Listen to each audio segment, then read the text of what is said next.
Fala, amigos do canal, tudo bem? Ó, tô com essa lavadora aqui da Electrolux 11 kg, tá? Essa Essential Care, que está com o seguinte barulho, ó. Nós vamos ver junto, hein, pessoal, tá?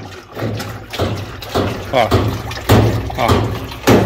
Parece que tem alguma coisa batendo aqui na lateral, tá? Sinceramente, eu não sei o que é. Vou desmontar agora para vocês poderem ver junto comigo.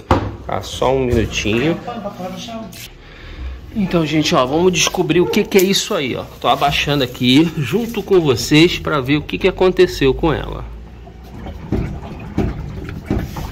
Ó, aqui a lavadora tá novinha, tá bom? Mas ó, opa, ela tá inclinada aqui. Ó, soltou aqui a Hellman. Não sei se dá para vocês observar, mas a Hellman aqui soltou. Vamos fazer o seguinte, vamos abrir o outro lado para a gente ter uma ideia melhor agora. Então vamos abrir a parte do fundo para a gente poder ter uma ideia melhor, porque aqui na frente não é, mas está parecendo ser essa Hellman solta aqui, ó. Para ter acesso, nós vamos soltar esses parafusos aqui para tirar essa tampinha. Tá? Aqui nós vamos usar aqui uma parafusadeira com a ponta de 1/4, tá? Vamos aqui.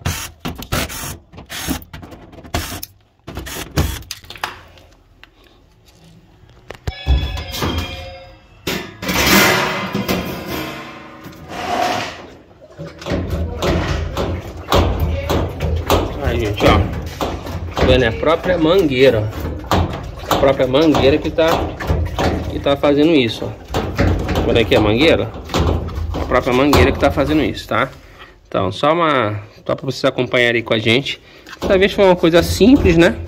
Mas se você tiver no seu produto um barulho assim, você pode tirar aqui e dar uma olhadinha para ver se é isso. Então, gente, o que nós vamos fazer? Nós vamos tirar aqui. Vamos botar outra Hellman, tá? Para poder prender e acabar com esse barulhinho aqui dela, tá? Porque ela fica fora dessas almofadinhas e acaba dando esse barulho, né? Então nós vamos tirar aqui para ficar tudo legal. Então, fica com Deus, pessoal. Não esquece de deixar seu like aí não. Obrigado!